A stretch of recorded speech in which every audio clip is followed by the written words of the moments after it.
மேற்கு வங்க மாநிலம் கொல்கத்தா மற்றும் அதன் சுற்றுவட்டார பகுதிகளில் இன்று மதியம் பலத்த நிலநடுக்கம் உணரப்பட்டுள்ளது. இதனால் பொதுமக்கள் வீதிகளில் தஞ்சம் அடைந்துள்ளனர். இது தொடர்பான கூடுதல் தகவல்களை வழங்க இணைகிறார் எமது செய்தியாளர் ரமேஷ்குமார். ரமேஷ்குமார், வணக்கம். கொல்கத்தாவில் இந்த நிலநடுக்கத்தோட தாக்கம் எந்த அளவுக்கு உணரப்பட்டிருக்கிறது? ஏதேனும் எச்சரிக்கை விடுக்கப்பட்டிருக்கிறதா? அங்கிருந்து வரக்கூடிய தகவல்கள் என்ன ரமேஷ்? விரிவா பதிவு பண்ணுங்க. வணக்கம். மேற்கு வங்க மாநிலம் கொல்கத்தா அதனை சுற்றியுள்ள பகுதிகளில் இன்று பிற்பகலில் சக்தி வாய்ந்த நிலநடுக்கம் உணரப்பட்டிருக்கிறது. நிலநடுக்கம் உணரப்பட்டதை தொடர்ந்து வீடுகள் மற்றும் அலுவலகங்களில் இருந்த பொதுமக்கள் வெளியேறி திறந்த வெளிகளில் பாதுகாப்புக்காக தஞ்சமடைந்திருக்கிறார்கள். நாற்காலிகள் குலுங்கியதாகவும் மேலே இருந்த மின் விசிறிகள் பலமாக அசைந்ததாகவும் மேசையின் மீது வைக்கப்பட்டிருந்த தண்ணீர் பாட்டில்கள் கீழே விழுந்து உடைந்ததாகவும் இதனை நேரில் பார்த்த பொதுமக்கள் தெரிவித்திருக்கிறார்கள். சுமார் 10 நொடிகளுக்கு இந்த நிலநடுக்கம் மிக சக்தி வாய்ந்தமாக உணரப்பட்டதாக பொதுமக்கள் தெரிவித்திருக்கிறார்கள். அண்மை காலங்களில் இது போன்ற சக்தி வாய்ந்த நிலநடுக்கத்தை மேற்கு வங்க மாநில பொதுமக்கள் உணர்ந்தது இல்லை என அந்த பகுதி மக்கள் தெரிவித்திருக்கிறார்கள். கொல்கத்தா மட்டுமல்ல, மேற்கு வங்கத்தின் பல மாவட்டங்களிலும் கூட இந்த அதிர்வு என்பது உணரப்பட்டிருக்கிறது.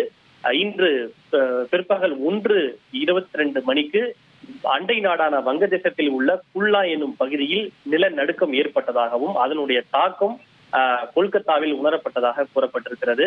ரிக்டர் அளவுகோலில் 5.5 வங்கதேசத்தில் ஏற்பட்ட அந்த நிலநடுக்கம் பதிவாகி இருக்கின்றது. இன்னும் சற்று, அதாவது 0.5 கூடுதலாக இருந்தால் மிகப்பெரிய அளவிலே சேதங்கள் ஏற்பட்டிருக்கும் என்று நிபுணர்கள் தெரிவித்திருக்கிறார்கள்.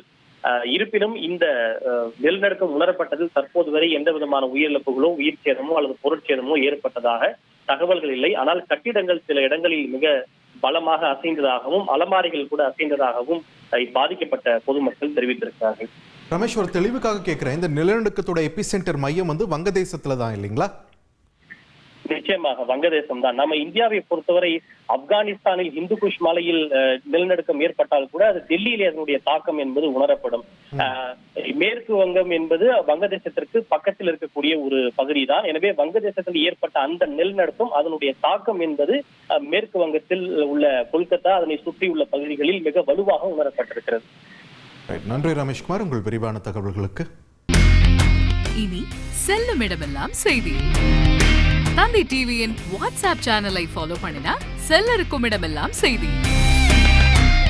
இதோ QR கோட் இப்பவே ஸ்கேன் பண்ணுங்க, ஃபாலோ பண்ணுங்க.